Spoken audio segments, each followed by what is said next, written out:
Hola Guillermo, buenos días para todos, espero se encuentren bien. Bueno, repasamos un poco el bolonqui que tenemos adentro del auto, a veces cuando viajamos, la cantidad de cosas sueltas que uno puede tener, que digamos, a veces se hace un hábito, ¿no? Y uno no toma real dimensión de lo que puede implicar eso a la hora de conducir y sobre todo a la hora de tener que hacer alguna maniobra por ahí no esperada, ¿no? Como una frenada, alguna maniobra para esquivar algo. Bueno, ustedes con la cámara han evaluado un poco esta cuestión entre el nivel de conocimiento que tienen los conductores acerca de estas cosas. Contanos un poco qué es lo que ha surgido de este nuevo informe. Bien, Guillermo, la realidad es que tu introducción es correcta. Cuando nosotros planteamos este estudio, lo hicimos pensando en un poco hablar de los ecosistemas de cada vehículo. Obviamente, todos podemos tener algún elemento ínfimo cerca del freno de mano, que suele haber un lugar destinado para ello. Aquí el problema real viene cuando quizá quien conduce ese vehículo prácticamente vive en el vehículo, donde quizá tiene desodorantes, quizá tiene, obviamente, llave, llavero, billetera, todas esas cuestiones las tenemos todos y generalmente tiene un espacio o un compartimiento del vehículo como para poder ubicarlas. Claro. El problema es cuando ya en los pies del asiento trasero, si tenemos nenes, hay juguetes, ropa, en la luneta. Entonces, ese tipo de accionar, obviamente que entorpece la conducción. ¿Por qué?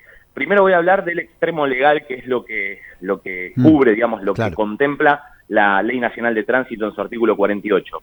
Establece que no se deben llevar objetos sueltos en la luneta que obstaculicen la visión trasera del que tiene el conductor mediante el espejo retrovisor central. Ese es el único caso en donde, si un agente de constatación me detiene, podría llegar a labrarme una infracción. Bien. ¿Esto qué significa? Que si yo, cuando salgo de mi casa a la mañana y me subo al auto, dejo en la butaca del acompañante mi billetera, mis anteojos, mi teléfono celular y mis llaves, eso no es una conducta infraccionable, no configura infracción de tránsito, tan simple como que no está tipificado, no está previsto Claro. en la norma de tránsito. Pero este último ejemplo que acabo de dar no es que genera facilidades para conducir, por más de que no sea una infracción.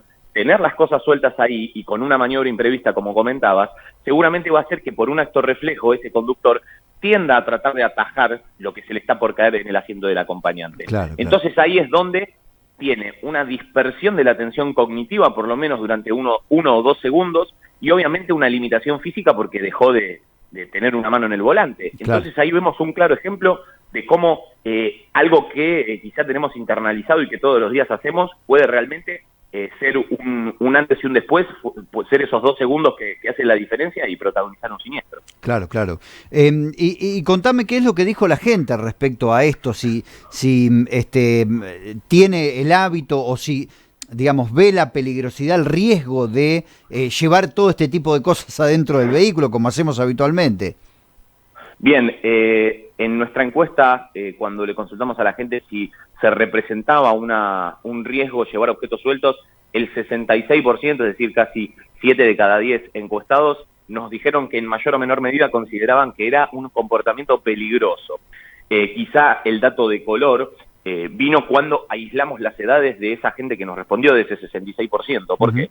Porque los menores de 30 años descendieron ese 66% por debajo del 60%, mientras que los mayores adultos, ese 66%, lo llevaron por encima de un 80%. Entonces vemos dos franjas etarias, dos polos bien opuestos, en donde los más jóvenes no tienen la conciencia necesaria sobre llevar objetos sueltos, mientras que los mayores adultos tienen mucho más representado el peligro que esto significa. Claro.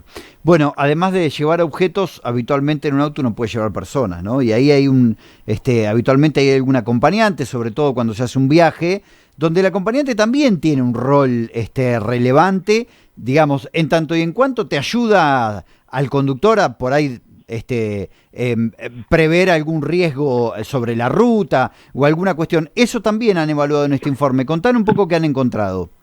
Exactamente, planteamos la cuestión del rol del acompañante entendiendo que muchas veces subestimamos el rol del acompañante y cuando nos toca también ser acompañante muchas veces lamentablemente pensamos que no hay rol posible por ocupar porque ese conductor es muy avasallante, ¿no? Acá lo importante es, en líneas generales, que el copiloto, el acompañante, intente absorber todas las cuestiones distractorias que pueda llegar a tener el conductor. Llámese pilotar el GPS, manejar la radio, obviamente prestar mayor atención a la cartelería vertical que se puede encontrar al costado de las rutas o autopistas. Entonces ahí nosotros vamos a ver cómo el conductor, estando plenamente abocado a la conducción, va a minimizar considerablemente los riesgos de siniestro. Entonces ahí es donde el rol del acompañante quizá puede sonar en principio algo molesto. ¿Por qué? Porque el buen acompañante no es el que le ceba mate al conductor. El buen acompañante es el que aconseja al conductor y le dice, bueno, frenemos en la próxima parada que podamos, así nos tomamos esa infusión o nos fumamos ese cigarrillo. Pero ese acompañante no tiene que facilitar acciones o conductas distractorias para con el conductor. Si el copiloto tiene el teléfono del conductor y alguien lo llama para decirle una tontera y le estoy dando el celular, el conductor está hablando, ya hice lío, ya claro, perturbé la atención de ese conductor. Entonces, este estudio lo que trata de graficar es que el rol del conductor no necesariamente tiene que pasar desapercibido, puede ser igual o más importante que el del conductor inclusive. claro, claro. Facundo, vos sabés que el otro día me llegó un caso de un conocido en el que, esto te lo pregunto por afuera y tal vez quede como pendiente para una próxima comunicación. El conocido le pasó lo siguiente, venía conduciendo con un cigarrillo encendido y en un momento mira el cigarrillo y ve que no tenía la punta encendida. Y ahí advierte que la ceniza había caído en el asiento entre sus piernas. Y bueno, eso por supuesto generó una distracción, quitó la vista y terminó chocando a un auto estacionado. Menos mal que fue un auto estacionado. Podría haber sido una tragedia si hubiera sido un ciclista, un peatón o incluso una motocicleta. Lo cierto es que fíjate vos, qué hábito muy frecuente entre los automovilistas fumadores, cómo genera un riesgo enorme, ¿no?, de alguien al vehículo con esa... ¿La legislación argentina tiene algún tipo de... ¿Está legislado esto en la legislación? ¿Tenés conocimiento sobre eso? Si no, lo dejamos como pregunta para una próxima.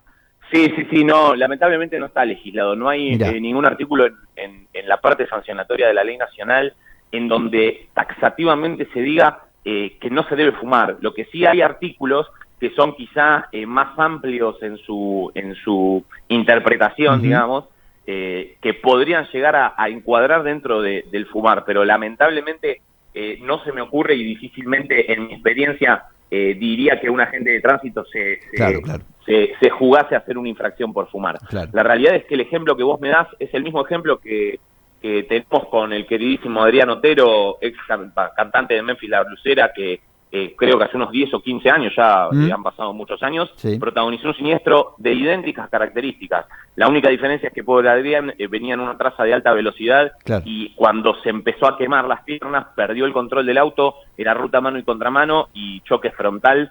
Lamentablemente, obviamente hubo víctimas fatales dentro de las cuales se encontró Adrián, pero el ejemplo que vos das es el pan de cada día. Quien debe transitar por su trabajo, constantemente las rutas argentinas, debe tener este tipo de cuestiones en la cabeza, porque de igual manera que me puedo quemar con un cigarrillo, me puedo quemar con el agua hirviendo del mate. Sí, claro. Entonces, los efectos son muy similares, independientemente de la distracción propia del cebado, del bebido, digamos, que pasa a ser anecdótico cuando pasa algo con esos elementos que realmente me hacen perder el control absoluto del vehículo. Claro. Facundo, un enorme placer, como siempre. Gracias por el tiempo. Faltaba más, gracias a ustedes. Saludo grande.